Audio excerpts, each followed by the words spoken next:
Good morning, everyone, and welcome to the Monday morning edition of the Mop here on Groundhog's Day. We'll see what the old Pecatonica Phil says about his shadow. If it's here in southwest Wisconsin, he's going to keep his little head inside his hole because it is cold. It's not cold, actually. It's 22 degrees, so it's way warmer than it has been. It's light snow flurries, but there is no sun out to be right now to see your shadow. So, I don't care what Pecatonica Phil says. We have 6 more weeks of winter no matter what happens.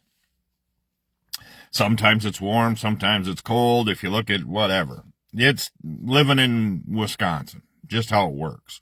I'm not going to let a groundhog run my life per se. Groundhog Day is also known for a good family friend of ours. Happy heavenly birthday, by the way, Paul. So Groundhog Day is always an interesting day. Everybody seems to get worked up about it. And to me, it's kind of like the movie. Just another day, probably repeats a lot of it. So, welcome to the Mop. That's kind of just a preamble to this of what you talking about. May day myself when you say what you talking about, Willis. But that was always fun. So, what you talking about is on the topic today. If you have to go about explaining yourself or trying to defend yourself or call other people, you probably have issues. I'm just saying. Trying to explain yourself with what is called the real story. I've always learned one thing. When somebody has their version of the story and somebody else has their version, and when you're trying to tell people the version of the story and it's the real version, but the people involved aren't there, it's highly unlikely it's going to actually be the real version. That's just my thoughts. If you pull people aside and say, hey, did you hear? Or, hey, I need to tell you something so you hear the truth, probably not going to hear it at that point if the other party's not involved. Most likely there's going to be untruths told to make themselves look good. And if you're in your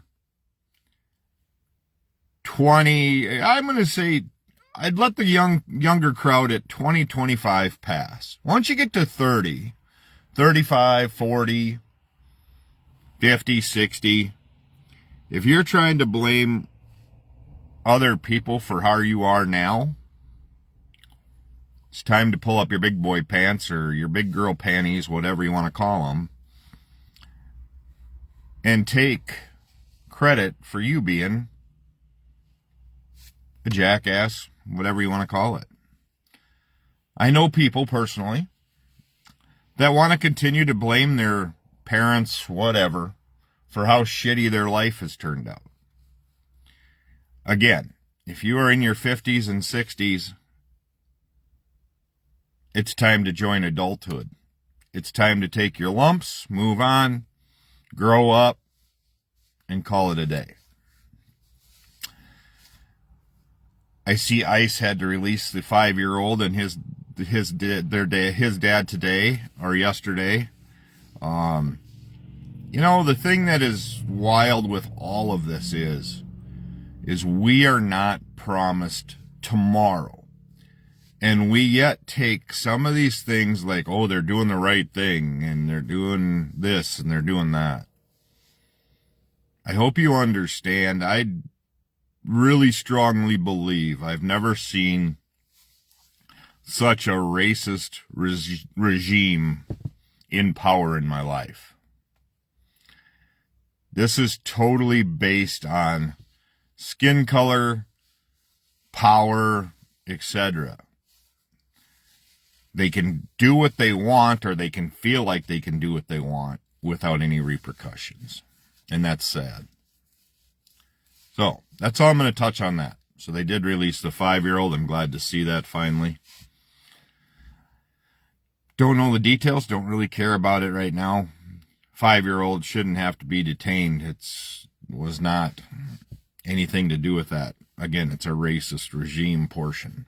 So, but what you talking about, if you're in your small groups and your clans and you're talking about other people,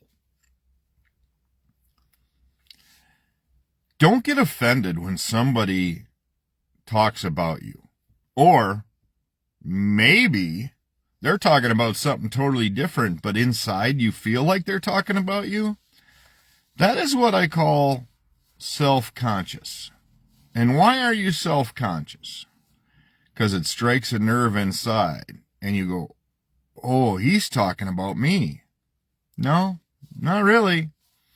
It's just you wanting to say, oh, yeah, you are, because they're going to say it's me, and it's not.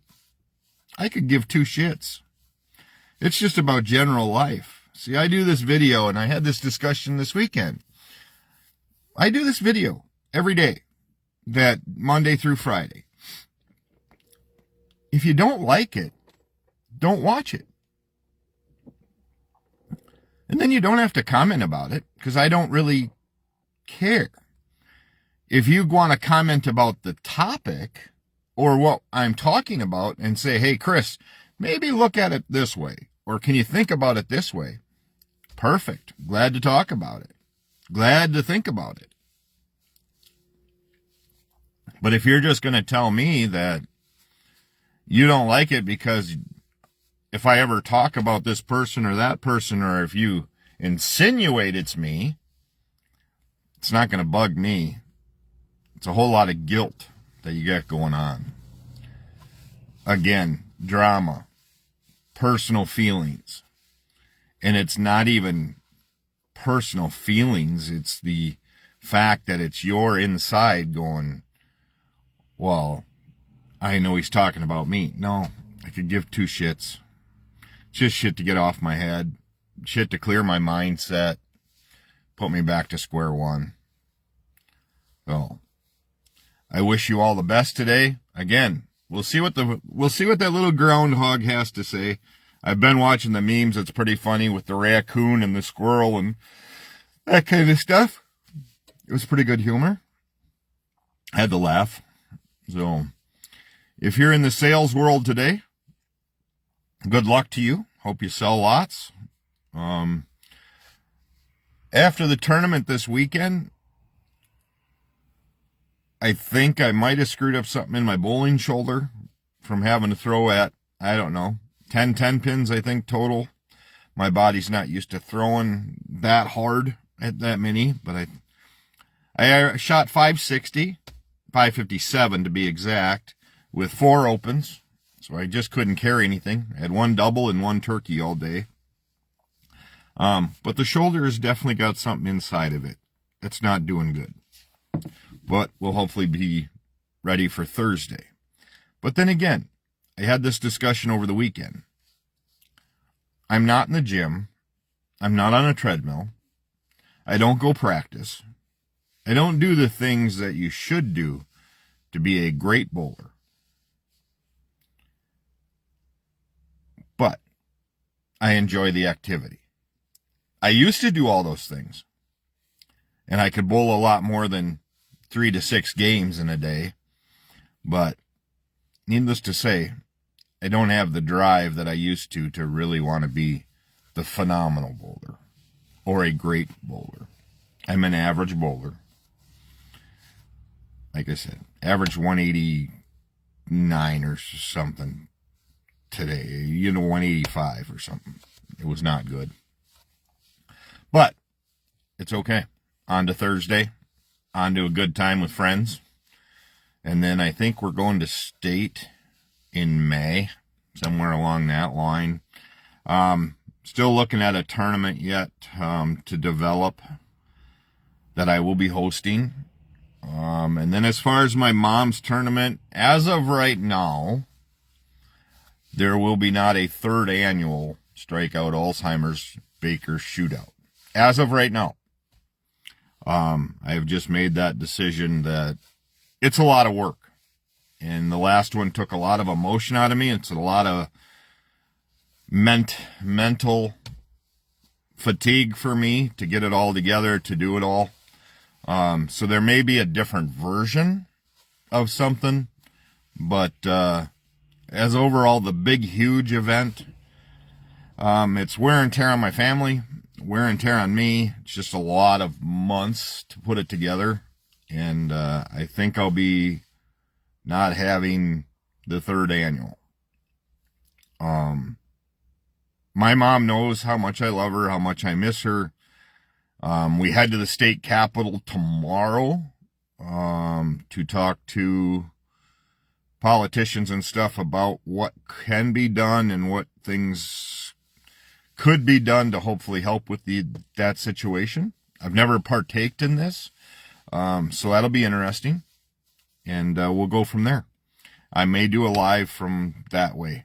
We'll see. So we'll talk to you all soon. I'll talk to you and fill you in probably after, but maybe during the visit to the rotunda, or wherever we're at. I'm not sure where we're meeting. My wife is driving. I'm just riding with her. So we'll go from there. Have a great day. I will talk to you again soon on the mop. Pay attention for tomorrow. We'll see where it comes from. But as always, take time to bless somebody today, and we'll talk soon.